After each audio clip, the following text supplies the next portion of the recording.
Bom dia, pessoal. Vamos continuar então com o nosso conteúdo de Revolução Francesa, né, de história. A gente iniciou ele na última aula. A gente trabalhou com um vídeo sobre os antecedentes desse movimento que foi tão importante para a nossa construção da nossa sociedade contemporânea, certo?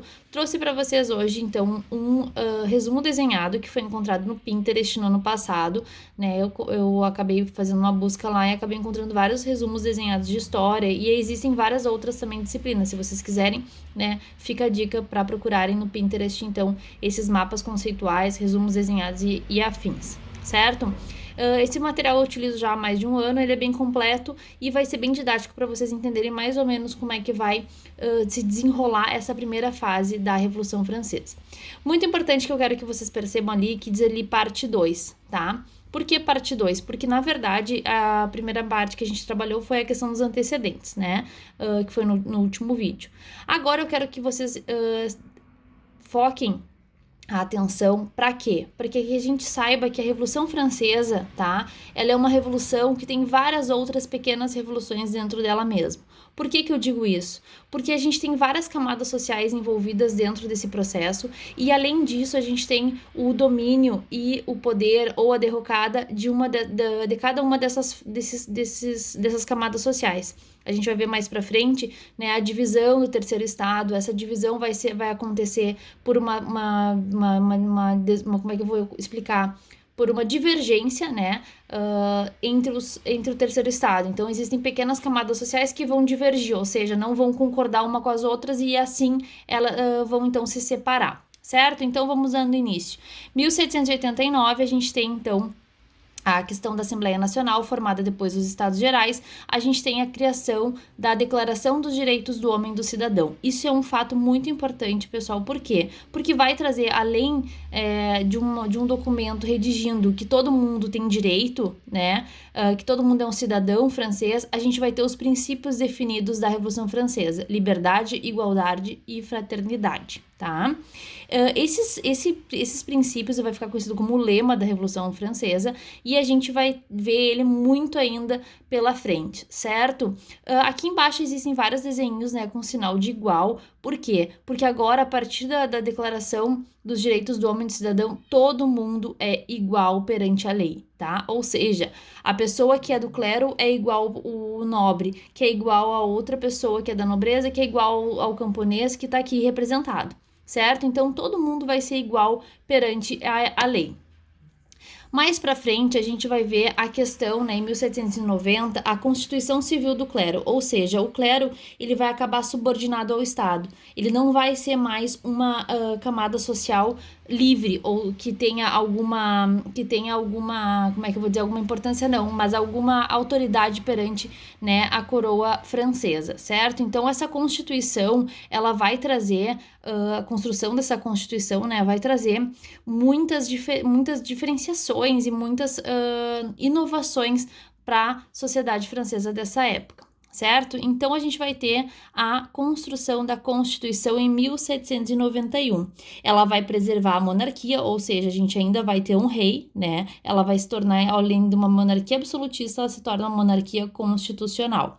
Isso eu expliquei na última aula, qual é a importância da gente ter uma monarquia constitucional e não uma monarquia absolutista. Para a sociedade é muito importante que isso aqui seja estabelecido, que essa Constituição seja construída, certo? Aí, na Constituição vai dizer o quê? Lá que eles vão ter 3 poderes, ou seja, a gente vai ter o poder do rei limitado, né? Vamos ter o poder executivo, o legislativo e o judiciário. O rei ainda vai continuar mandando, mas ele vai ser limitado. O poder do rei vai até aonde a Constituição se inicia, certo? Um fator muito importante dessa Constituição, pessoal, é o voto censitário. O que é o voto censitário? É um voto por renda, tá? Ou seja, a burguesia, que é a camada social que está se beneficiando, né, do comércio, enfim, ela vai acabar sendo beneficiada com esse voto censitário, ou seja, somente pessoas com renda X é que poderiam votar, certo? Outro fator muito interessante que não está aqui nesse resumo, mas que eu gostaria de destacar, é a questão da manutenção da escravidão. A Constituição, ela vai garantir que todo mundo é igual perante a lei, menos os escravos, menos as mulheres, menos os analfabetos, tá? Então, isso aqui, pessoal, quando a gente fala iguais, isso aqui tinha que estar em aspas, tá? Porque, na verdade, não é igual, uma igualdade, digamos assim, universal, tá? Ela é uma igualdade limitada, tá? Então, a gente vai ter uma manutenção da escravidão, principalmente na colônia do Haiti, tá? Que também vai ser muito importante a gente visualizar mais para frente a questão, né, das independências, mas o Haiti vai continuar ainda sendo uma colônia francesa e vai continuar tendo seu regime de escravidão, né, como forte parte da economia. Outro fator interessante é a questão, né, das restrições mercantilistas. O que é isso?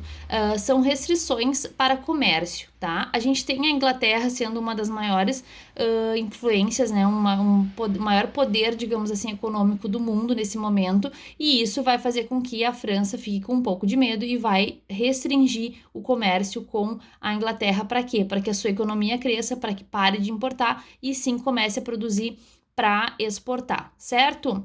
Agora aqui a gente vai ter uma divisão do terceiro estado que eu comentei no início do vídeo. O que é essa divisão desse terceiro estado, pessoal? Vocês lembram lá que no primeiro vídeo eu mostrei para vocês uma pirâmide aonde tinha os três estados, né? O terceiro estado é o estado com 95% aproximadamente da população, né? A gente tem um grande número de pessoas nesse terceiro estado, e a gente sabe, quando junta muita gente, a gente sabe que vai ter confusão, nem todo mundo vai concordar com todo mundo, porque as pessoas pensam diferente, querem coisas diferentes, e assim por diante. Então a gente vai ter uma divisão do terceiro estado, entre jacobinos e girondinos, tá? E existe uma outra parte que é a questão da planície, tá? Que era a maioria, que eram os burgueses mais ricos, mais, digamos assim, mais beneficiados financeiramente, certo? Então a gente vai ter os jacobinos e os girondinos. Isso aqui vai ser muito importante a gente saber, pessoal, porque o poder vai se dividir entre jacobinos e girondinos, tá? A gente tem os girondinos como sendo um grupo de direita, tá? E os jacobinos como sendo um grupo mais radical de esquerda. A planície era um grupo de centro, né? Onde eles não tinham opinião basicamente formada.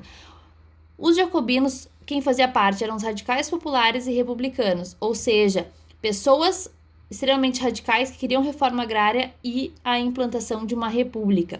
Já os girondinos eram pessoas moderadas e burgueses que gostariam que a monarquia permanecesse e continuasse no poder, certo? Então, obviamente, a gente vai ter aqui lados opostos, né, e coisas totalmente diferentes, que um quer a monarquia e o outro quer uma república, certo?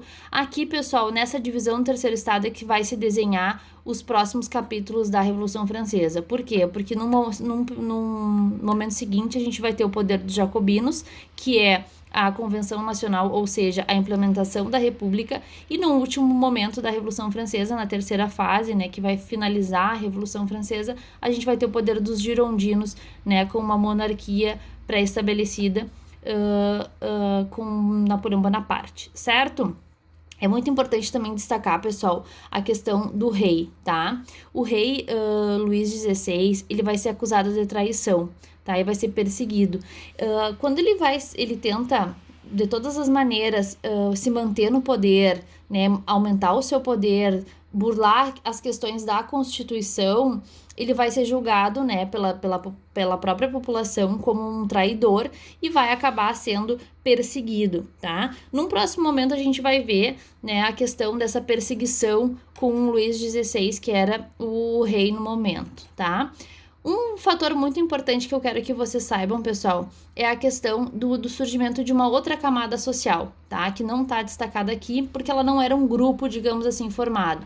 Ela é uma camada social chamada sans-culottes. Quem eram sans-culottes? Né? Era um grupo de calças compridas, ou seja, eles chamavam, né, sans-culottes significa em francês calças compridas, chamavam essas pessoas, né, que não tinham dinheiro para comprar roupas, aquelas roupas tradicionais da França, com as calças mais curtas, com meias e aquelas perucas, né, com cabelo branco, enfim.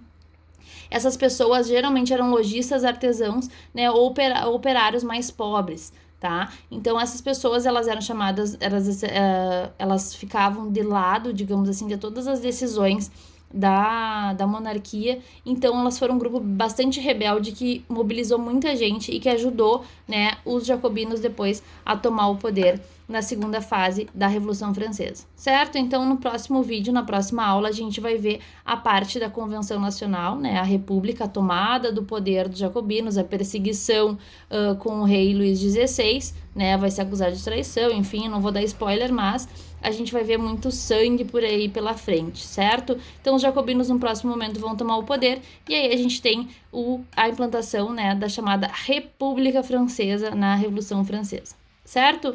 Então, até o próximo vídeo, resolvam as questões que eu deixei lá no arquivo em PDF. Qualquer dúvida, estou à disposição no WhatsApp.